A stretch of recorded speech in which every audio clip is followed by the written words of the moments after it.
Hello there, lovely people, and welcome back to some good old wholesome Weekend Moblin. Today I want to take a look at a title that just recently released on August 18th for less than $8 on the Nintendo eShop called A Short Hike. Developed and published by Canadian indie designer Adam Giroux, and was also released on July 30th, 2019 for PC. But I'll be honest, I had absolutely no clue what this game was until I saw the Indie World Showcase taking place on the same day it was released, like those directs tend to often do. Even then, it wasn't till I saw Alex from Nintendo Life talking about the title that I saw the charm, and instantly before even finishing the video, no worries Alex, I did finish the video, I started downloading it, and within minutes I was able to enjoy my own hike. The story isn't much to speak of, playing as a young bird by the name of Claire, traveling to Hawk Peak and staying with her Aunt May, who works as a ranger at the park. Claire is informed that she won't be able to receive calls as there's no reception unless you're on the top of the peak. Expecting an important call, Claire then makes her way to the peak. That's it.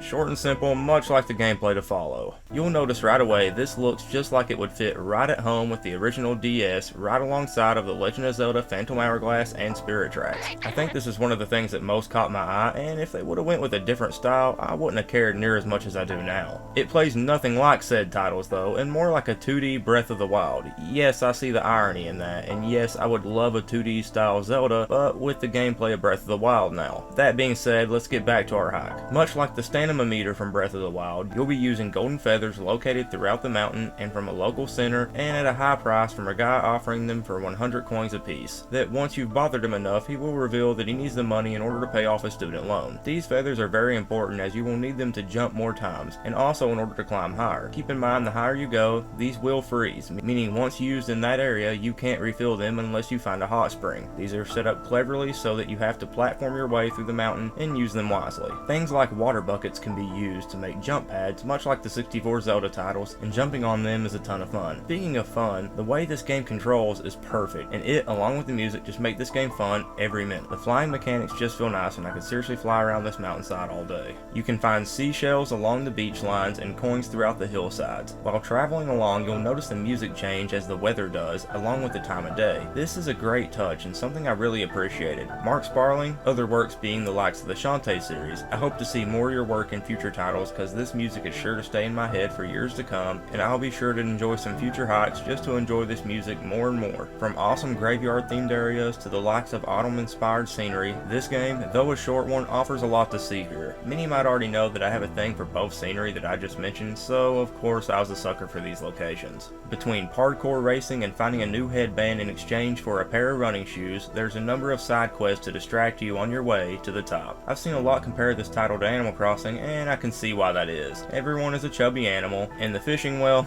see for yourself. Add that in with the campy vibe and yeah, it can make you think of that series as well. But at the end of the day, for me, this is a great little title to lose yourself in for different reasons, just for the sake of taking a hike. And I think after 2020, we could all go for a good hike. Maybe a longer hike though. Let's go ahead and make a sequel, fellas. Anyway, this has been Weekend Moblin, and I hope you enjoyed this short look into a short hike.